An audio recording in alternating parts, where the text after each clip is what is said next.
তো এখন আমরা দেখব যে কি ডিএসসিপি সার্ভার যে থাকে সে বেসিক্যালি কোথা থেকে এই আইপি অ্যাড্রেসগুলি তোমার কম্পিউটারকে অ্যাসাইন করে দেয়। তো ডিএসসিপি সার্ভারে একটা তুমি বাকেট বলতে পারো বা মেমোরি বলতে পারো, সেই বাকেট বা মেমোরিকে আমরা বলি কি স্কোপ। এই স্কোপের ভিতরেই অনেক আইপি অ্যাড্রেস থাকে যেগুলি প্রত্যেকটাই কি ইউনিক হয়।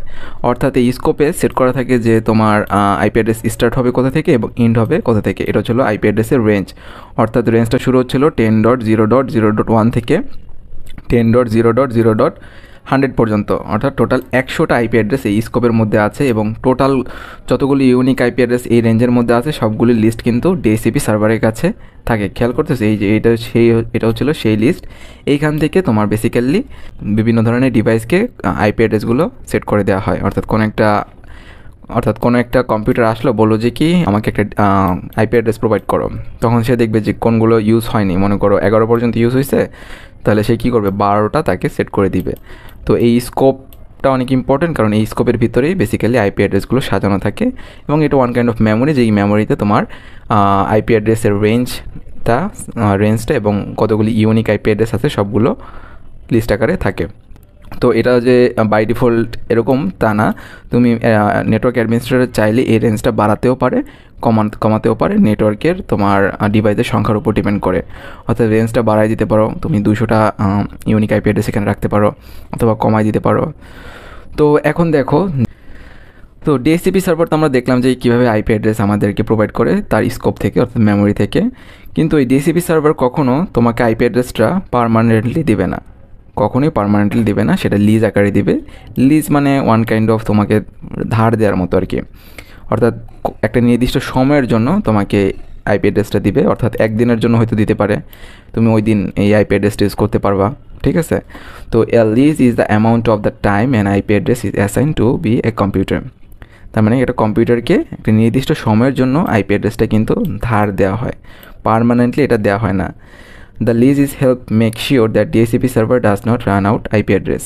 এখন কেন এটা দেওয়া হয় না পার্মানেন্টলি, কেন একটা ডিভাইসকে তোমার আইপি অ্যাড্রেস দিয়ে দেওয়া হয় না, এটার কারণ হচ্ছিল যদি পার্মানেন্টলি দিয়ে দেয় তাহলে কিন্তু একটা ডিএসসিপি সার্ভারের যে স্কোপে যে ইউনিক আইপি অ্যাড্রেসগুলি থাকবে সেগুলি কিন্তু একসময় শেষ হয়ে যাবে। সেই ক্ষেত্রে নতুন কোনো ডিভাইস আসলে সে কিন্তু আর তার আইপি অ্যাড্রেস সেট করতে পারবে না। ওকে, তো এটা কিন্তু একটা প্রবলেম। তো এমন একটা মেকানিজম করতে হবে যেখানে ডিএসসিপি সার্ভারের স্কোপে অর্থাৎ মেমোরিতে কখনো যাতে তোমার আইপি অ্যাড্রেস খালি না হয় একদমই, ঠিক আছে। তো এটা লিজের মাধ্যমে, ধার দেওয়ার মাধ্যমে পসিবল। তো এটা বোঝার জন্য আমরা যেটা করব সেটা হচ্ছিল আমরা চিন্তা করি যে কি আমাদের রেঞ্জটা খুবই কম। বেসিক্যালি একটা ডিএসসিপি সার্ভারে এত অল্প রেঞ্জের আইপি অ্যাড্রেস থাকে না, বাট আমরা এটা বোঝার জন্য যে কেন ডিএসসিপি সার্ভার তার আইপি অ্যাড্রেসটা লিজে দেয় সেটা বোঝার জন্য আমরা মনে করলাম যে কি ডিএসসিপি সার্ভারের স্কোপে মাত্র 3টা আইপি অ্যাড্রেস আছে, কারণ রেঞ্জটা আমরা 1 থেকে 3-এর মধ্যে রেখেছি। তো এই 3টার বেশি সে কাউকে দিতেই পারবে না, 3টে আছে। তো এই 3টা আছে। তো এখন এখানে তো এই এক্সাম্পলে দেখো the IP address are actually given to the computer are not list. এখন আমরা চিন্তা করি, মনে করো যে কি ডিএসসিপি সার্ভারে 3টা কম্পিউটারকে তোমার লিজ না পার্মানেন্টলি আইপি অ্যাড্রেসটা দিয়ে দিয়েছে, ঠিক আছে, ধার দেনে পার্মানেন্টলি দিয়েছে, তাহলে তো সমস্যা নেই, এই কম্পিউটারও খুশি, এই কম্পিউটারও খুশি, এই কম্পিউটারও খুশি। কারণ হচ্ছিলো তারা পার্মানেন্টলি আইপি অ্যাড্রেসটা পাচ্ছে, তাদের বারবার ডিএসসিপি সার্ভারকে রিকোয়েস্ট করা লাগতেছে না আমার আইপি অ্যাড্রেসটা সেট করে দাও। তো এখন এরা ইজিলি সবার মধ্যে কমিউনিকেশন করতে পারতেছে। বাট কোনো একটা কারণে তোমার 3 নম্বর যে কম্পিউটারটা ছিল সে এই নেটওয়ার্ক থেকে বের হয়ে গেছে, অন্য কোথাও চলে যাবে আর কি। বাট যেহেতু আইপি অ্যাড্রেসটা তাকে পার্মানেন্টলি দেওয়া হয়েছে, সুতরাং এই আইপি অ্যাড্রেসটা কিন্তু তার, এই আইপি অ্যাড্রেসটা কিন্তু আর ডিএসসিপি সার্ভার আবার ফেরত পাবে না। তো এর ফলে কী সমস্যা হলো? এর ফলে সমস্যা হলো যেহেতু এখানে একটা খালি পজিশন আছে, যদি এখানে একটা নতুন ডিভাইস আসে সেই ক্ষেত্রে কিন্তু তোমার ডিএসসিপি সার্ভার তোমাকে এই নতুন ডিভাইসটাকে কিন্তু কোনো আইপি অ্যাড্রেস অ্যাসাইন করে দিতে পারবে না, কারণ ডিএসসিপি সার্ভারের কাছে ইউনিক আর আইপি অ্যাড্রেস নাই। এই দুজন তো এই দুইটা নিয়ে রাখছে এবং এটা নিয়ে চলেই গেছে, ঠিক না, যেহেতু পার্মানেন্ট করে দেওয়া হয়েছে। সুতরাং নতুন যে ডিভাইসটা আসছে সে কিন্তু চাইলেও কমিউনিকেশন করতে পারবে না অন্য কোনো ডিভাইসের সাথে, কারণ হচ্ছিল তার আইপি অ্যাড্রেস নাই। তো এই কারণে তোমার কোনো একটা ডিভাইসকে পার্মানেন্টলি আইপি অ্যাড্রেস সেট করে দেওয়া হয় না। তো সেই ক্ষেত্রে কী করা যেতে পারে? সেই ক্ষেত্রে আমরা ধার দিব। এখন ধারের বিষয়টা বোঝার জন্য এখন দেখো, তো মনে করো যে কি এটাকে আমরা ধার দিয়েছি, এটাকেও ধার দেওয়া হয়েছে, অর্থাৎ ডিএসসিপি সার্ভার এই কম্পিউটারকে ধার দিয়েছে আইপি অ্যাড্রেস, এটাকে দিয়েছে এবং এটাকেও দিয়েছে। এখন আমরা তো দেখেছিলাম যে লিজটা একটা নির্দিষ্ট অ্যামাউন্ট টাইমের জন্য থাকে। মনে করো এই কম্পিউটারকে যে এই আইপি অ্যাড্রেসটা দিছে 10.0.0.1, এটা একটা নির্দিষ্ট সময়ের জন্য দিয়েছে না, মনে করলাম একদিনের জন্য দিয়েছে। সে আবার ডিএসসিপি সার্ভারকে রিকোয়েস্ট করবে যে renew my IP address lease. অর্থাৎ সে ডিএসসিপি সার্ভারকে রিকোয়েস্ট করবে যে কি আমার আইপি অ্যাড্রেসটা রিনিউ করে দাও, তুমি যে অ্যামাউন্ট অফ টাইম আমাকে দিয়েছিলে লিজে সেটা তো শেষ হয়ে গেছে, আমি আর কমিউনিকেশন করতে পারতেছি না। তখন ডিএসসিপি সার্ভার কী করবে, এটাকে রিনিউ করে তাকে আবার আইপি অ্যাড্রেসটা সেট করে দিবে। সিমিলার কেস এটার বেলাও, ঠিক আছে। কিন্তু যেহেতু এই ডিভাইসটাকেও আমরা লিজে আইপি অ্যাড্রেস দিয়েছি এই এক্সাম্পলের জন্য, কিন্তু সে তো এই আইপি অ্যাড্রেসটা নিয়ে চলে গেছে, ঠিক না।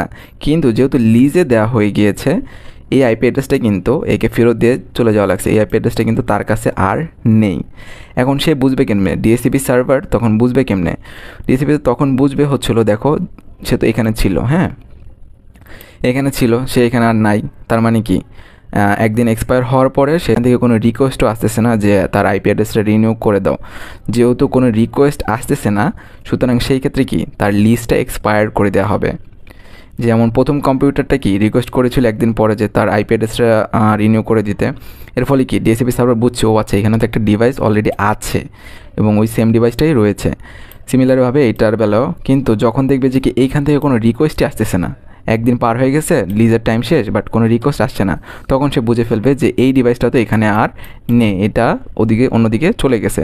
তখন কি করবে, তার আইপি অ্যাড্রেসটা যেটা ছিল 10.0.0.3 এটা সে তার সার্ভারে আবার জমা করে রেখে দিবে, ঠিক আছে। এটা এখনও আর কাউকে দিবে না। এখন মনে করলাম নতুন একটা ডিভাইস আসলো, আসার পরে সে বলতেছে যে কি ডিএসসিপি সার্ভারকে আমাকে একটা আইপি অ্যাড্রেস ধার দাও। এখন কিন্তু ডিএসসিপি সার্ভারের কাছে এই আইপি অ্যাড্রেসটা আছে, তখন সে কী করবে, এই আইপি অ্যাড্রেসটা এই পজিশনে নতুন যে কম্পিউটারটা আসছে তাকে আবার ধার দিবে, একদিনের জন্য হয়তো দিবে।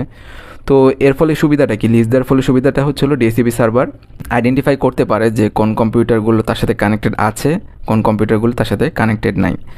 যে ডিভাইসগুলো কানেক্টেড নাই তাদের আইপি অ্যাড্রেসগুলো সে আবার ব্যাক করে নিয়ে যায়, যাতে করে নতুন কোনো ডিভাইস আসলে তাকে আবার আইপি অ্যাড্রেসটা ধার দেওয়া যায়। তো এইভাবে ডিএসসিপি সার্ভার বেসিক্যালি একটা নেটওয়ার্কে ম্যানেজমেন্ট করতে অনেক হেল্প করে, ঠিক আছে।